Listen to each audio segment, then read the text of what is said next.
Welcome back to Master Guitar, where you too can learn how to master guitar. So today we have an unboxing.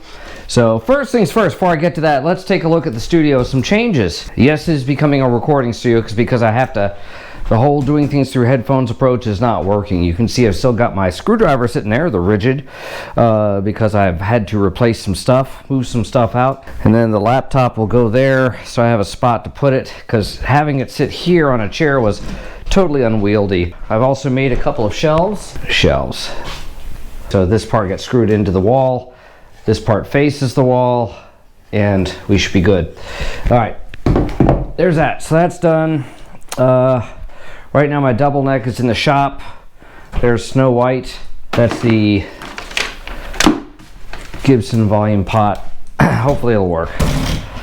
All right, so let's go ahead and get to our unboxing, because I'm gonna go ahead and get it all set up today. I'll do it all in one video instead of just having one simple unboxing. Also, I've changed around the way the drawers are set up in my little chest in here. So maybe now I can use the chairs in here for chairs. All right. Green stuff, and I'm gonna go ahead and predict there is no candy in here. I'm gonna go ahead and predict it, because whenever it's for my wife, she gets candy. Whenever it's for me, I get nothing. So, if you've been watching the channel for a little while, you know that I'm using Presonus Studio 1.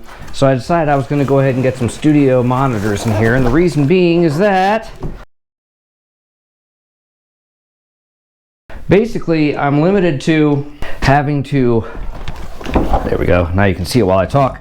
I've been limited to how far away from my amplifier and how far away I can, from the keyboards I can get through headphones. I want to be able to do this where I can listen to the music without having to use headphones all the time.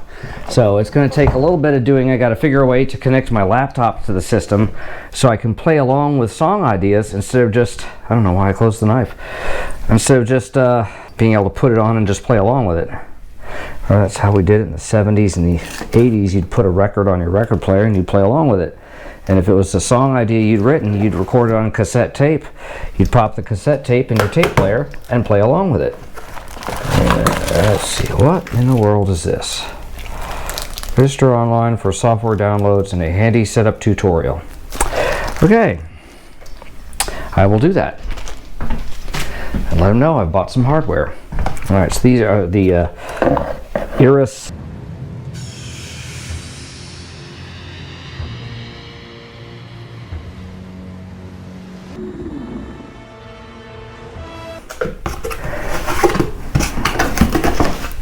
The smart ones caught that and know what I'm talking about.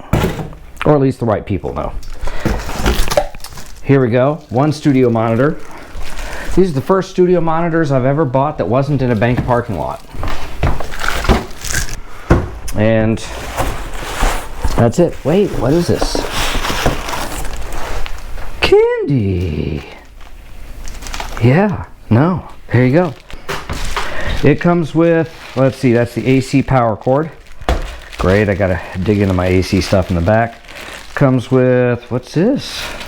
I have all kinds of cords here. RCA cords. Ooh, RCA to a 1/8 inch phono jack. Phono jack to phono jack. Oh, that's gonna be handy right there, because you can plug this into the stereo, the headphone out on your laptop, and plug this right into the speaker. Ooh, there's an idea. All right, and then there's this, because apparently the left one has the inputs, and it has, this is for the right one. Right one. Okay, so another issue, I don't have the room in here because basically it's a back bedroom. But you know, my Andy, who is my gear advisor, talked with me about this, and he said this is not going to have the frequency response I need to be able to hear my synths. He's really familiar with what I buy. You know, he looks at, he probably looks at, you know, my order history before he talks to me and says, oh wait, this isn't going to work. It's one reason you should deal with Sweetwater. I'm really sorry, musician's friend, I used you for years, but Sweetwater is just earning this. Okay, so here's how it would work. You have headphones out. Why you'd need these if you have speakers, I don't know. But then this is the auxiliary in. So that's why I was saying I could plug this in to the auxiliary in on the left one. The left one's your master. So the first thing I'm going to do is take a picture of the serial number. I do this because I've done this with my Behringer since I put them in place. You can't see the serial number, and then when it comes to register them, it's just easier for beforehand to take pictures of the serial numbers before I go ahead and install it.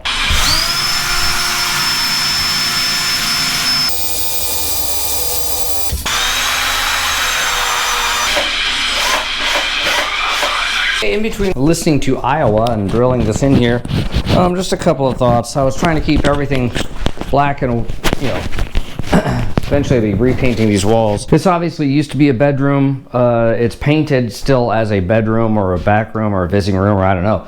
But, so I'm going to put one more screw right in there, get this held in place a little bit better. But this is the optimal posting for the speaker, and just it looks like my idea for bracing it worked. It's not too heavy.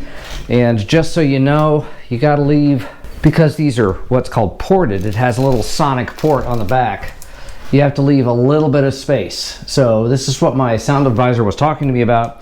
He said, you're not going to, this is not really going to reproduce the sonic frequencies from your synths. And I said, well, actually I got a plan. And what my plan is I'm going to be putting this fairly close to the wall. So there you go. Got the little Presonus logo right there. Nice.